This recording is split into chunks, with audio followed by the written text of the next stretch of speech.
Honestly, I didn't really know what to think because I found out about it when everybody else did in the newspapers, and then my phone started to explode asking me questions about an AI facility, and I was like, I have no idea what you're talking about. I was really surprised and actually kind of felt a little gut punch because, one, like a lot of people, I don't think I knew exactly what it was all about, what it all entailed.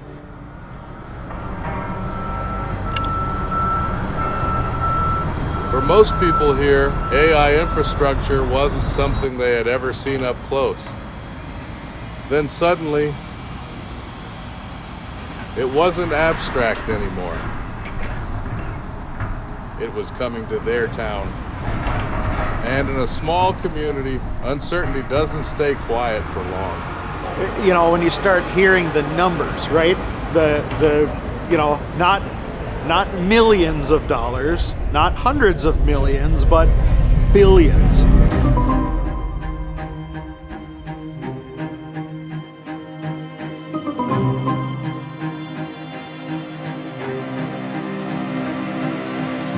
Applied Digital breaks ground on Delta Forge 1. Applied Digital announces pricing.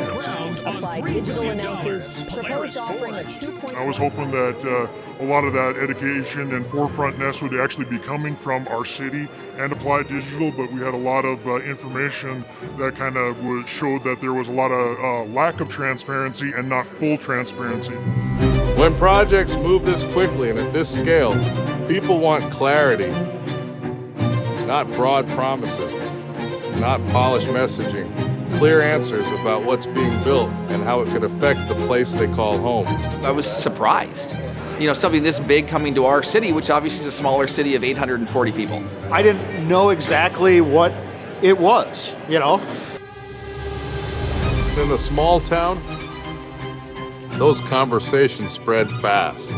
You see the bad and everything that's happening with a lot of different facilities like this across the country, and then you hear about some of the good aspects that are out there too. You just don't know what you're going to get until you're getting put in that situation.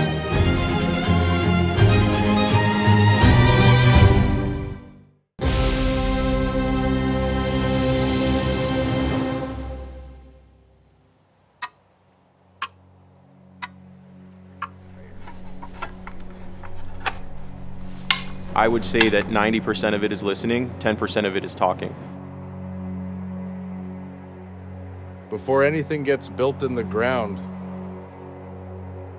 trust has to be built in the room. There are no days off when you're the face of a company in a small community. Whether you're going to the local grocery store to grab some groceries after work, you're going to run into individuals who recognize you as the face of the community, and they're going to have questions, they're going to have conversations.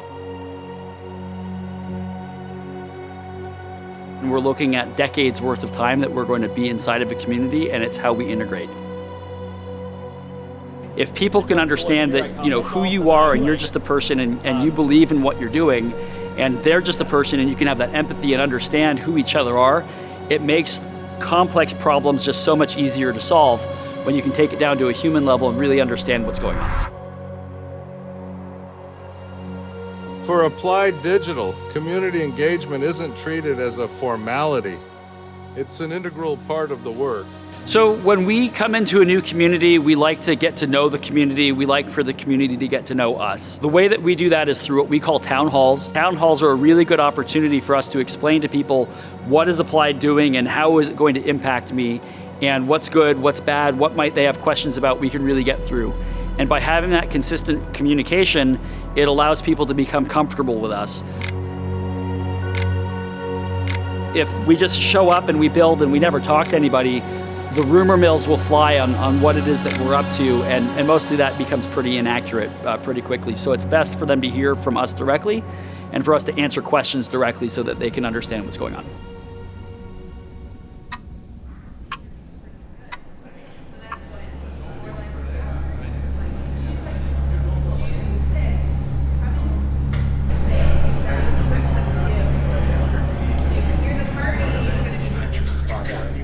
This is where trust gets tested.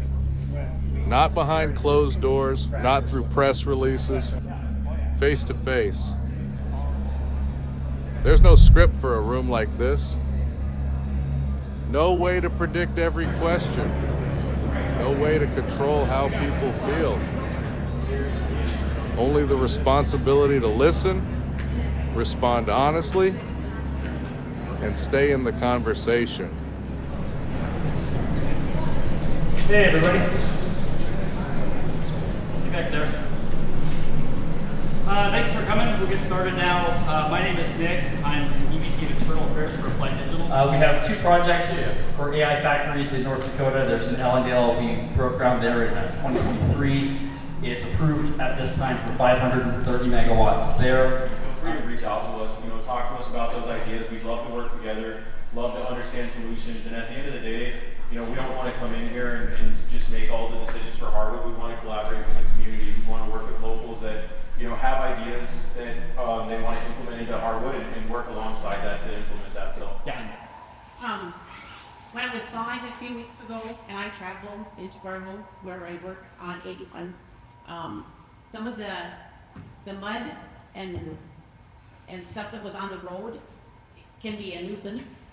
Farmers have to remove it. That's a requirement. Are you talking about they're driving off the site and they track mud out with them? Yep, on 81. Yep. Yeah.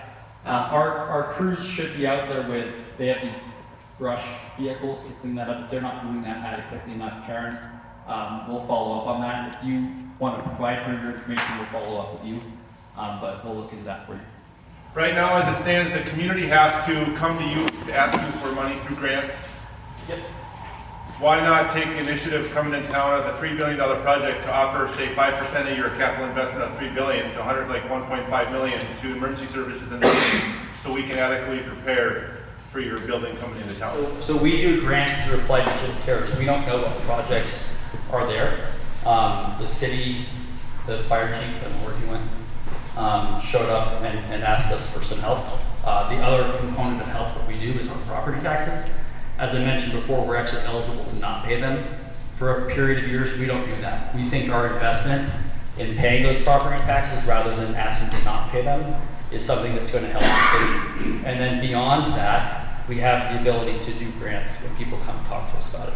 Do an aerial look at your Ellendale facility or whatever. I know that you have a blockchain building down there, and there are generators that are external to the air. There aren't generators for the blockchain facility.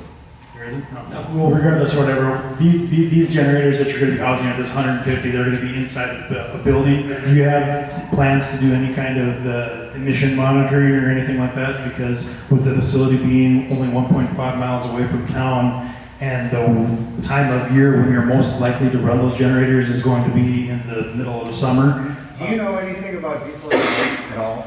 A little bit, yeah. You know absolutely nothing. Do you know that those... all the stuff that they do with diesel exhaust nowadays? Hey, Brad, you have your time later. Now, why don't you shut up and let other people talk for a while? Excuse me? He's asking a question. I believe the sheriff's officer who's back there.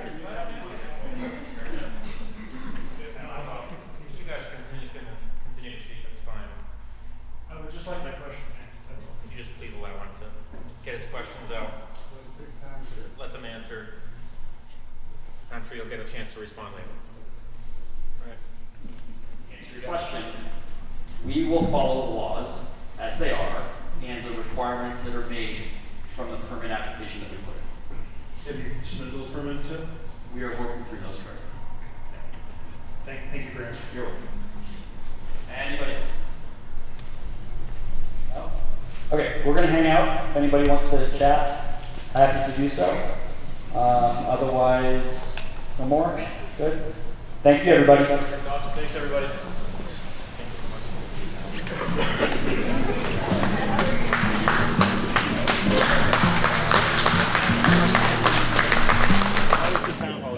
That was fine. I think that it was a lot less questions than I've become accustomed to. How do you measure the success of a town hall? I think that the continued presence is really it. You can't really say, did this one have an impact or that one have an impact? With town halls and the questions and answers that we do, I think it's really more about just having those conversations and continuing them and having people see us be consistent in what we're saying. We've been, I guess, chatting with Applied Digital and coming to the meetings, and I've been speaking with Nick primarily.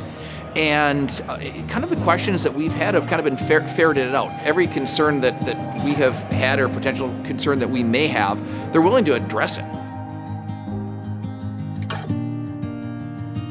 I don't have that luxury, though. I don't have the luxury whether to agree or disagree. Yeah. Because in the grand scheme of things, it doesn't matter. I have a building to protect, and that's what I got to do. We don't need everyone to like Applied Digital. We just need everyone to understand how to get in communication with Applied Digital and understand the truth and the information of the project itself. Successful town hall looks like people come, they ask the tough questions, and we get to answer them. I've made some great friends over the last 5 years with some of these communities, and it's awesome. I've gotten to know their families, they've gotten to know my families, and we've had some great conversations, and that's really fun to be able to look back and think about, what was it like before and what is it now, and I think looking back at things, to me, the most important thing is, we have to think in decades. We can't think of what is it today, what is it tomorrow. We have to think about 10, 20, 50 years from now, and what impact are we having, and make sure that it's meaningful and we're doing the right thing.